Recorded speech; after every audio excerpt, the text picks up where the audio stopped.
YSL clutch bag, boss niggas love that. My weave real long, do my squats so that ass fat. Love my attitude, so he call me little brat. He love me long time, cause it's cash, yeah, I match that. My hair looks crazy because my child is pulling it, but hold on. Come here, Siggy. Come here.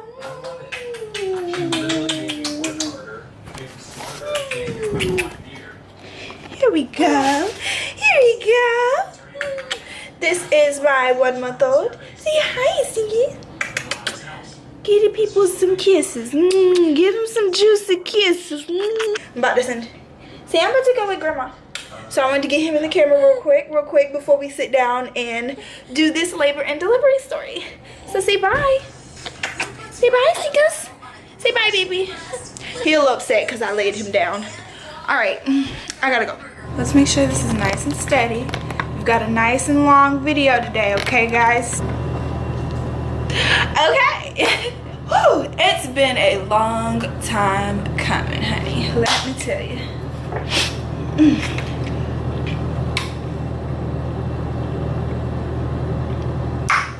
What is up, you guys? My name is Naya, as you know, and you are watching Naya Milani TV. So in today's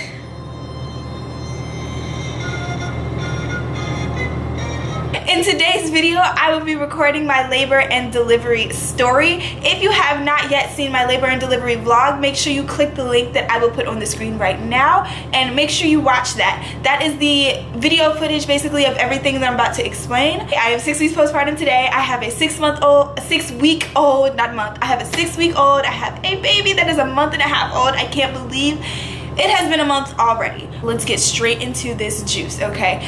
I had a cesarean section after going in for a natural labor, okay? I was in labor naturally. For how long was I in labor naturally? Let's see. And I pride myself on this, honey. I pride myself on this because that was painful, okay? Painful.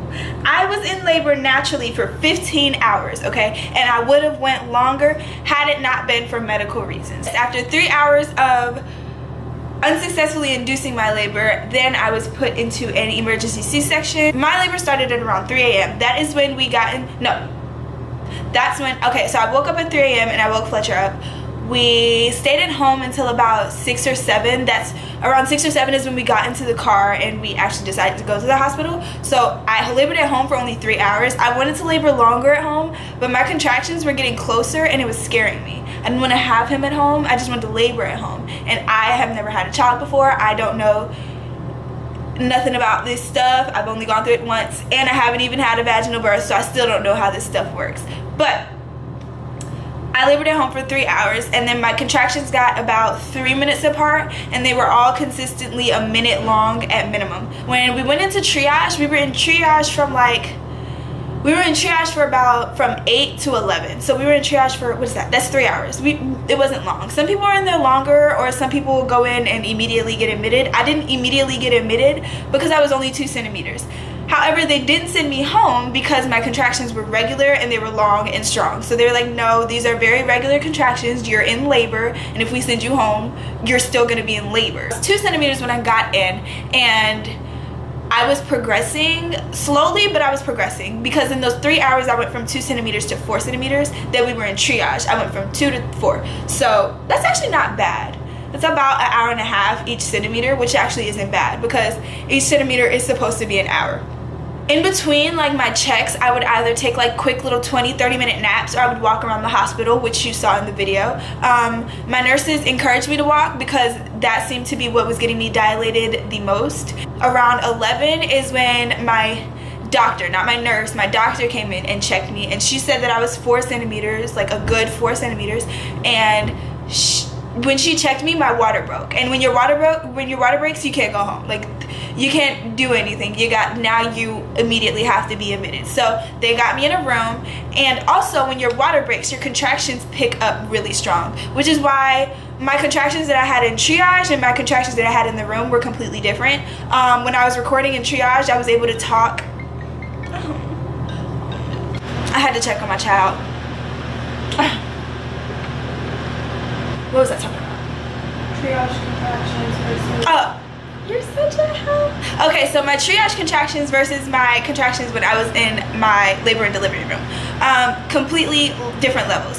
When I was in triage, as you can see in the video, I'm able to like talk in between my contractions. I'm able to breathe through my contractions. They were like level 5, honestly, looking back. In the moment, because I was so tired and out of it, like I was labeling everything a level 7 and 8. I was being dramatic, okay? They were about a level 5, but once I got in a room, those were like legitimately painful. Like those were probably like a level 7 or 8, and I was only 4 centimeters. So I'm like, why am I in so much pain and I'm only 4 centimeters?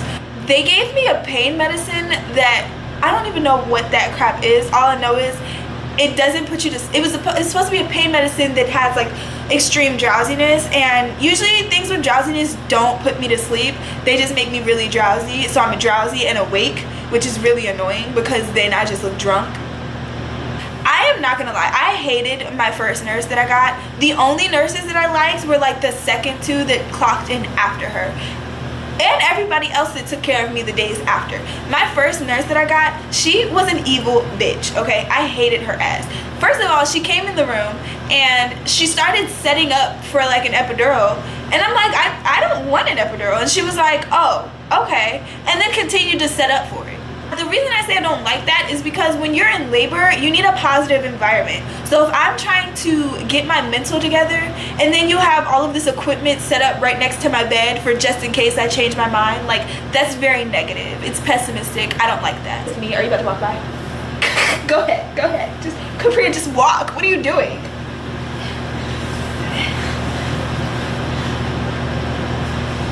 Capri. I'm with you. I was trying to get to the microphone before me. I really want you to stand up now. Stand up. Exactly.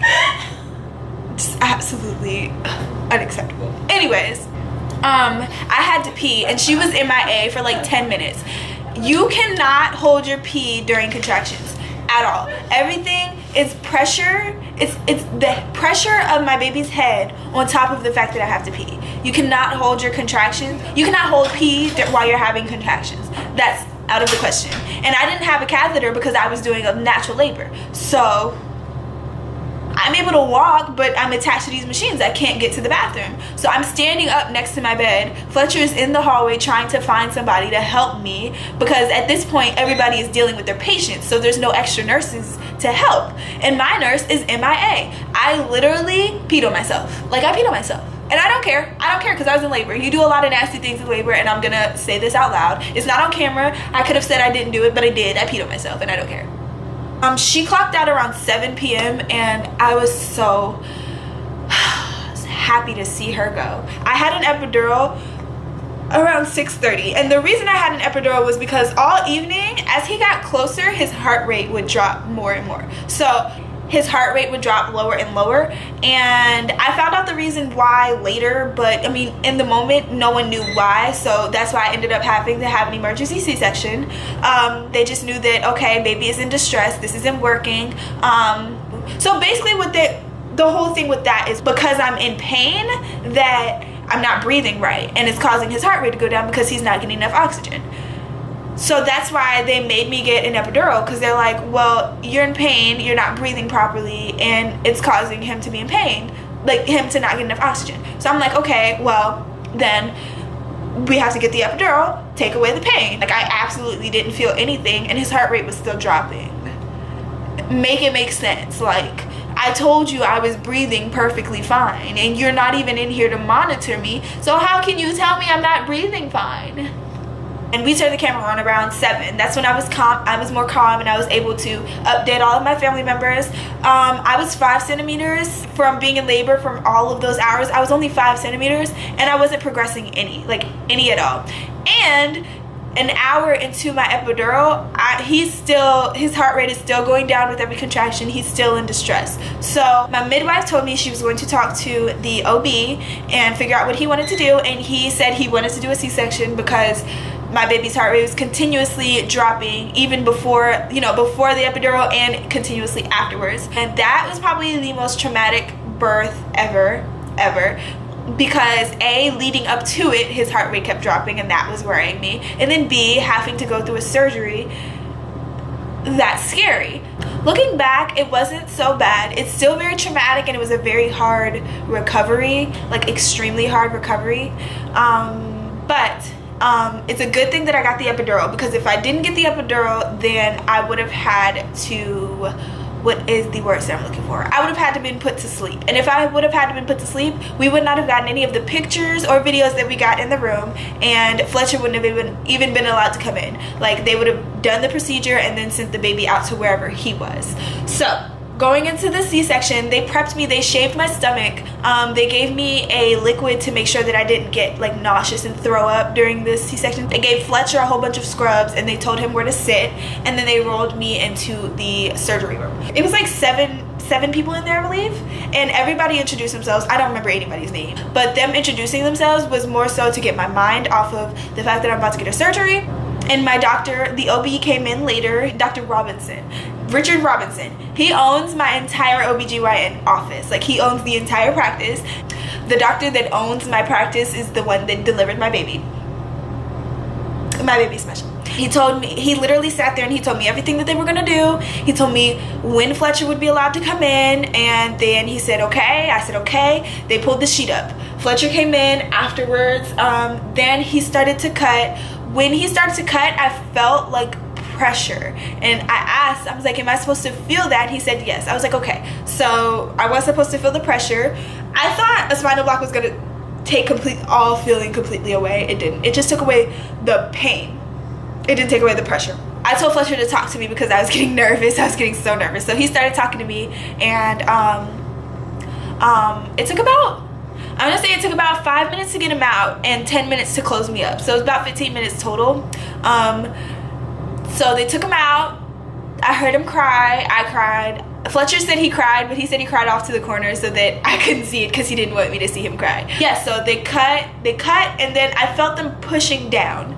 Like, the pushing down, that's them. So what my midwife, her purpose in there is, she pushes down while Dr. Robinson pulls him out. Yeah, I'm thinking like they're cutting him out, like they cut and pull him out, but actually they cut open, and then one doctor pushes and the other one pulls, and they do that so that they don't have to cut a gigantic hole in your stomach. My scar is way smaller than I thought it would be, and I will show you guys my scar in my postpartum video. I'm not showing it in this video. They like wiped him up and they wiped him up and put him over the sheet, and then they wrapped him up and took him to the table to check him out and all this stuff. Yeah, they weighed him, they measured him. He was 18.5 inches long, and he was 6 pounds and 13 ounces.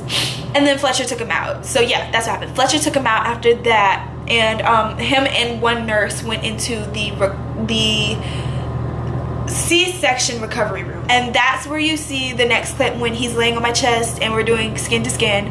Like I said, it only took like 10 minutes for them to close me up, and then they literally put me on a new bed and rolled me into that room. You have to stay in there for 2 hours, or I had to stay in there for 2 hours to make sure that A, there was no complications with the surgery. There's no, post-surgery infections or whatever, and also to make sure that I'm not nauseous or throwing up, make sure the baby's okay. And yeah, and then we recorded the next day, and we stayed in the hospital for, I believe, 4 days. The rest, I didn't record the rest. I was in too much pain, trying to sleep, trying to learn how to breastfeed, all that stuff that didn't record it. Don't even feel bad for not recording it. It's boring, I promise you. You don't even want to see it. So yeah, that is the explanation of the labor and delivery. I hope it's not too like jumping around, because I know that I can jump around a lot with my words. I covered all that. I told you why. Oh, the reason as to why I had to even get a C-section. So when you have a baby vaginally, and when they're coming down the birth canal, their head is down, they're tucked like this. But my good son was like this. He decided he wanted to come down face first instead of head first. So every contraction, his face was pressing into all of everything that's inside of my body instead of going down. So had he have turned his head down, I probably would have had him hours before. So yeah, that is all I have to say to you guys. I hope you enjoyed this video. I hope that I got all of the added questions that I didn't answer in the last video out of, you know, I hope I answered anything that you guys had a question about from my vlog in this story. If I didn't, be sure to comment it below. I promise you I will answer all questions if I leave anything out. I love you guys so much. Make sure you like, comment, and subscribe, and turn on your post notifications and look out for the postpartum video that I will be posting very soon after this. I am back on my recording and posting schedule, so that being said, we are going back to one video every week. I love you so much, and I will see you in the next video. Peace. Love you guys too. Okay.